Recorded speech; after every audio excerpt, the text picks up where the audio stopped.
The rain fell in sheets over the city of Viridia, a relentless curtain of gray that blurred the towering glass and steel of the corporate district. Inside the penthouse of the Sterling Hotel, the atmosphere was thick with tension, a stark contrast to the opulent chandeliers and the panoramic view of the storm-lashed cityscape. For Leo Vance, this was the final act of a long and painful play. He stood by the floor-to-ceiling window, his reflection a ghost against the dark sky, listening to the voices of the people he had loved most in the world dismantle his entire existence. His 6 sisters, Amelia, Beatrice, Chloe, Diana, Ilara, and Fiona, were arrayed on the plush sofas like a jury of executioners. Beside them, his fiancée, Sophia, held a champagne flute, her posture stiff and her eyes refusing to meet his. And at the center of it all, perched with a smug grin on his face, was Julian. Julian had arrived at the Vance mansion 5 years ago, a charming young man claiming to be the long-lost son of a business associate who had died saving their father. The Vances, always eager to expand their network of influence and loyalty, had taken him in, treating him as one of their own. "Leo, you need to understand," Amelia, the eldest, began, her voice laced with a false sense of pity. "It's not personal. It's about what's best for the Vance Corporation. Julian has the vision, the connections, the drive. Your methods are outdated." "Outdated?" Leo's voice was quiet, a low rumble that barely masked the tremor beneath. "I've tripled our market share in the last 3 years. I've spent countless nights working on deals, securing partnerships. What has Julian done besides charm investors and play golf?" Beatrice scoffed, swirling the ice in her glass. "He's built relationships, Leo. He's a people person. You're a robot who only speaks in spreadsheets and profit margins. The board has been watching. They want a leader who inspires, not one who intimidates." Leo turned slowly from the window, his gaze sweeping over his sisters. He saw the cold ambition in Amelia's eyes, the jealousy in Beatrice's, the indifference in Chloe's, the silent judgment of Diana, the petty spite of Ilara, and the fear in Fiona's. Fiona, the youngest, always looked at him with a flicker of something, perhaps guilt, but she said nothing. She never did. They had all been so easily swayed, their allegiance bought by a stranger's promises of a grander future, a future where they would have more control, more power. "And you, Sophia?" Leo asked, his voice finally cracking with the first hint of raw emotion. "We were supposed to be married in a month. You told me you loved me." Sophia finally looked up, her eyes glistening with what might have been tears, but her jaw was set firm. "I did love you, Leo. But Julian, he understands me. He makes me feel alive. You were always so distant, so consumed by your work. Julian offers a partnership, not a merger of 2 lonely lives." The words hit Leo like physical blows. He had worked so hard to provide for them all, to build an empire that would secure their futures. He had sacrificed his own happiness, his own dreams, to ensure they never wanted for anything. And this was his reward. Betrayal, delivered on a silver platter. Julian, the architect of his ruin, finally stood up. He was handsome in a polished, corporate way, with a flawless smile that didn't reach his eyes.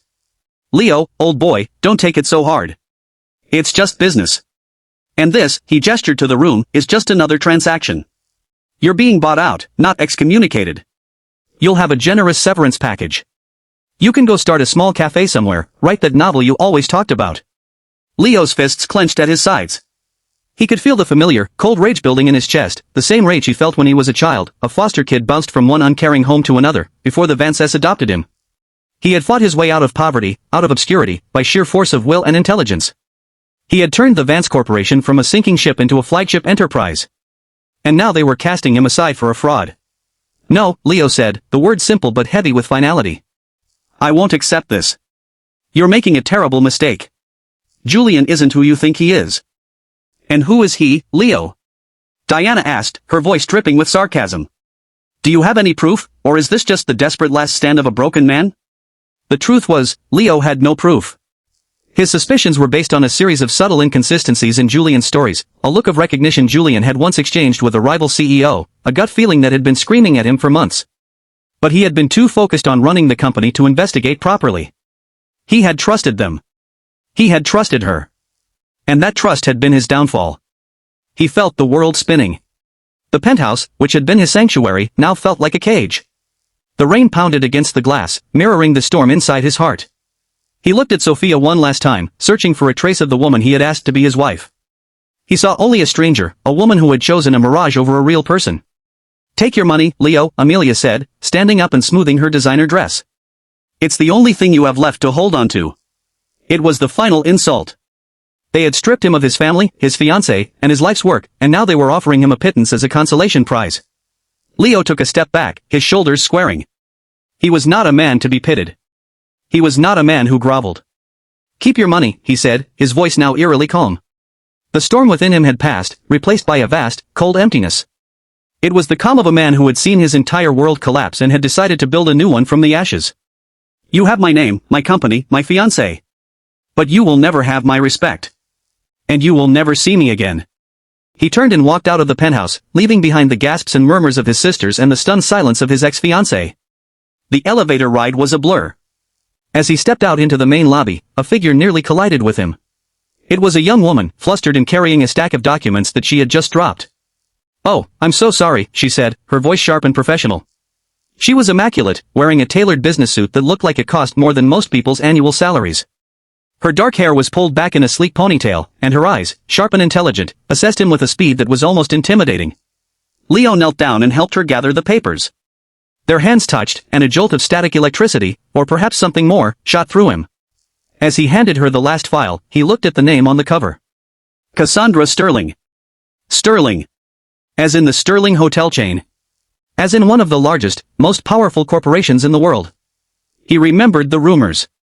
The heiress, the CEO, a woman who had built her family's name into a global empire, a woman known for her ruthless business acumen and her icy demeanor. "Leo Vance," she said, her eyes narrowing slightly. She had recognized him. "I saw you on the news. The board meeting. Your sisters looked displeased." He gave a wry, humorless smile. "That's one way to put it. They've decided to replace me with a newer model." She studied him for a moment, her gaze penetrating. She was not a woman who was easily fooled. In her world, trust was a liability, and everyone was playing a game. "I'm not surprised," she said, her voice low. "You've been carrying that company on your back for years while they played socialite. And now they think a charismatic charlatan can do a better job? It's an insult to business itself." "You know Julian?" Leo asked, surprised. "I know his type," she replied, tucking the files under her arm. "He was at a charity gala last. Trying to pitch a joint venture to me. He was all charm and no substance. He talked about synergies and futures but couldn't explain basic logistics. He's a fraud, and it's only a matter of time before your family realizes it." She paused, her head tilting slightly. "You look like you could use a drink." "I'm not much for drowning my sorrows," Leo said, though the idea of a stiff drink was suddenly very appealing. "Who said anything about drowning sorrows?" Cassandra countered, a ghost of a smile playing on her lips. "I prefer to think of it as a strategic planning session. I have an offer for you, Mr. Vance. An offer you'd be a fool to refuse." Intrigued despite himself, and with nowhere else to go, Leo followed her to the private lounge on the top floor of the hotel. The lounge was a masterpiece of modern design, all dark wood, soft lighting, and sweeping views of the city. It was the perfect backdrop for a clandestine negotiation. They sat across from each other, a low table between them, the city lights twinkling below. "The Sterling Corporation is looking to expand into the Asian luxury goods market," Cassandra began, cutting straight to the chase. "We've identified a prime acquisition target, but we need a partner on the ground, someone with deep understanding of the regional logistics and corporate culture. The CEO of that company was a competitor of yours. He respects you. We need someone who can manage the integration process with a delicate but firm hand. I want you to run this project for me." Leo stared at her, his mind racing. "I'm not sure I'm in a position to lead a major acquisition right now. My reputation." "Your reputation is intact," she interrupted. "It's the Vance board that looks like a chaotic circus. Everyone in the business world knows it was you who built the company. They're waiting to see what you'll do next. This is your chance to show them that they didn't break you. They just set you free." She leaned forward, her eyes locking with his. "I don't offer charity, Mr. Vance. I offer partnerships. I'm offering you a chance to rebuild. I'm offering you the resources you need to not just survive, but to eclipse the Vance Corporation entirely." It was the most audacious, brilliant, and tempting offer he had ever heard. And it was exactly what he needed. He felt a spark of the old fire rekindle in his chest. A purpose. A plan. A way to fight back. "Why me?" he asked, genuinely curious. "You don't know me. Why take such a risk?" Cassandra's smile was a cold, sharp thing. "Because, Leo, I'm an excellent judge of character. And I know what it's like to have your family turn their back on you. I know what it's like to be underestimated. And I know that a man who has nothing left to lose is a man who has everything to gain. So, what do you say? Do you want to make them rue the day they made you a stranger?" The next year was a blur of intense, focused work. Leo threw himself into the project with a ferocity he hadn't known he possessed. He and Cassandra became a formidable team. They clashed, they strategized, they celebrated small victories, and they commiserated over crushing defeats. He found her to be not just a beautiful and successful woman, but a brilliant strategist, a loyal ally, and a person of profound emotional depth hidden beneath a steel exterior. He discovered that her own family had tried to control her, to use her as a pawn to further their own ambitions. She had fought her way to the top, driven by a fierce independence and a need to prove her worth. They understood each other in a way that others couldn't. The initial professional respect gradually, and subtly, morphed into something deeper. A shared glance across a conference table, a late-night conversation that revealed a vulnerability she showed no one else. Meanwhile, back at the Vance Corporation, Julian's regime was crumbling. His promises, built on charisma and lies, were collapsing under the weight of reality. A major deal he had brokered fell through because he had misrepresented key facts. Key employees, loyal to Leo, had resigned in protest. The stock price, which had initially soared on the wave of Julian's popularity, began a slow, steady decline. The newspapers had a field day. They ran headlines like the faux Heir, and Vance sisters see their fortune fade. The 6 sisters were in a panic. They had torn apart their family for a ghost. They started trying to contact Leo, sending pleading messages and emails, which went unanswered. He had blocked their numbers, their emails, everything. He had built a new life for himself, and he had no intention of looking back. One evening, after a particularly successful acquisition meeting, Leo and Cassandra decided to celebrate with dinner at a quiet, exclusive restaurant. The atmosphere was intimate, the candlelight casting dancing shadows on their faces. The conversation flowed easily, the professional barrier finally broken down. "They're desperate, you know," Cassandra said, swirling her wine. "Your sisters." "Julian. They're trying to reach me now, asking me to put in a good word for them." Leo took a sip of his own wine, the fine tannins coating his tongue. "And what did you tell them?" "I told them that they made their choice, and they can live with the consequences," she replied, her voice flat. "They don't deserve your mercy, Leo. They don't deserve you." He looked at her, really looked at her. He saw the strength in her jaw, the intelligence in her eyes, the way the candlelight softened the usually sharp lines of her face. He saw a woman who had been hurt, who had learned to build walls to protect herself, but who had trusted him enough to let him in. "And what do I deserve, Cassandra?" he asked, his voice low and intense. She met his gaze, and for a moment, there was no CEO and no employee. There was only a man and a woman on the precipice of something monumental. "You deserve someone who sees you for who you really are," she said softly. "Someone who doesn't take your loyalty for granted. Someone who is your equal." Leo reached across the table and took her hand. Her skin was warm, her fingers cool. "I think I might have found someone like that," he said. "But she's a very demanding boss." The ice in Cassandra's eyes melted, replaced by a warmth that made Leo's heart skip a beat. "She can be," she admitted, a small, genuine smile gracing her lips. "But she's also loyal. And when she loves fiercely." In that moment, Leo knew what he had to do. He was no longer the heartbroken, betrayed man who had stumbled out of the Sterling Hotel a year ago. He had risen from the ashes, stronger and more determined than ever. And the woman sitting across from him was the reason. The next day, he called a press conference. It was held in the grand ballroom of the Sterling Hotel, a symbolic choice. The room was packed with journalists, their cameras flashing, their microphones ready to capture every word. He had also sent personal invitations to his sisters and Sophia. He wanted them to see this. He wanted them to witness his triumph. He stood at the podium, calm and composed, looking every bit the formidable businessman he had become. The murmurs in the crowd died down as he began to speak. "A little over a year ago, I was thrown out of my own company by the very people I had worked my entire life to protect," he began, his voice clear and resonant in the vast ballroom. "I was betrayed by my family and by the woman I was supposed to marry. They chose a charismatic stranger over a devoted brother and a loyal fiancé. They thought I was broken, finished." He paused, his gaze sweeping over the crowd. He saw his sisters sitting in the back, their faces pale and drawn. Sophia was with them, looking as if she hadn't slept in days. Julian was conspicuously absent.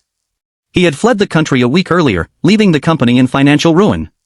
"But they were wrong," Leo continued, his voice growing stronger. "I didn't break. I rebuilt. With the help and support of a brilliant and courageous woman, I found a new purpose. I found a new family. And today, I'm proud to announce the merger of Vance's former Asian operations with Sterling International.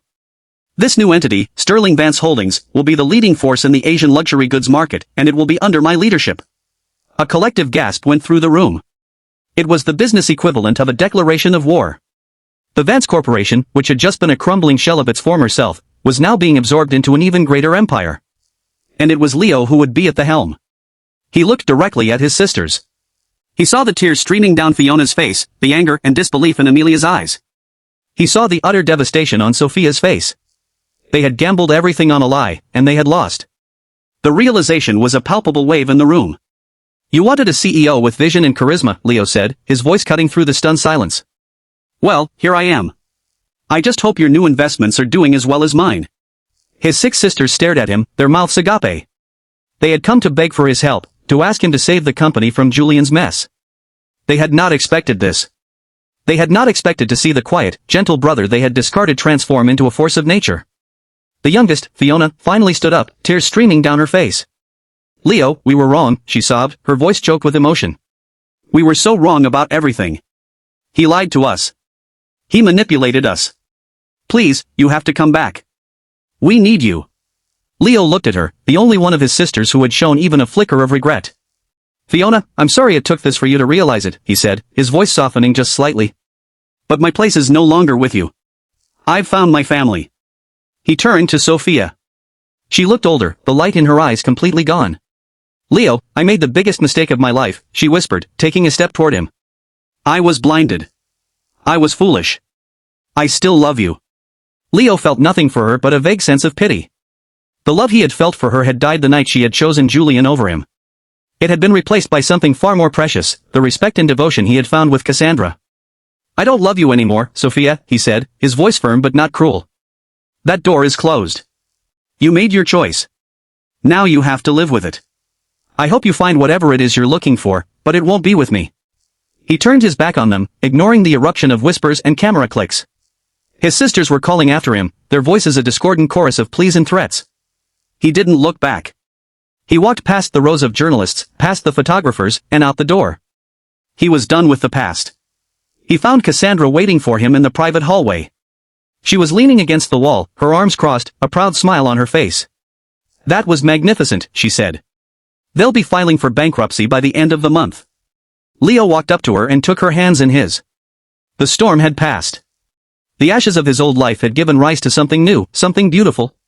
He looked into her eyes, and in them, he saw a future more fulfilling than any he had ever imagined. I'm not just marrying you to make a business power couple, he said, his voice sincere. I'm marrying you because you saw me when I was nothing. You believed in me when everyone else had turned their backs. You are the strongest, most incredible person I have ever met. And I love you, Cassandra. Not because you're a CEO. But because of who you are. Cassandra's eyes glistened. The mask of the cool, unflappable businesswoman fell away completely. I love you too, Leo, she whispered. And I promise you, this time, the people in your life will never betray you again. They will be loyal to you. They will love you. Because you deserve it. You deserve it all. He pulled her into an embrace, the warmth of her body a promise of the life they would build together. As he held her, he thought of his sisters and Sophia, the people who had so easily thrown him away. He had given them everything, and they had given him nothing but pain. In the end, he had found a love that was stronger than blood, a loyalty that was earned, not given, and a purpose that would define the rest of his life. The last he saw of his family was a grainy newspaper photo, their faces contorted in defeat as the acquisition was finalized. They had wanted a fortune, a legacy, a savior. They had gotten a fraud, a ruined company, and a front-row seat to the rise of the man they had tried to destroy. And they were left, not with the spoils, but with the bitter taste of their own cruel and foolish choices, forever ruining the day they had made him a stranger.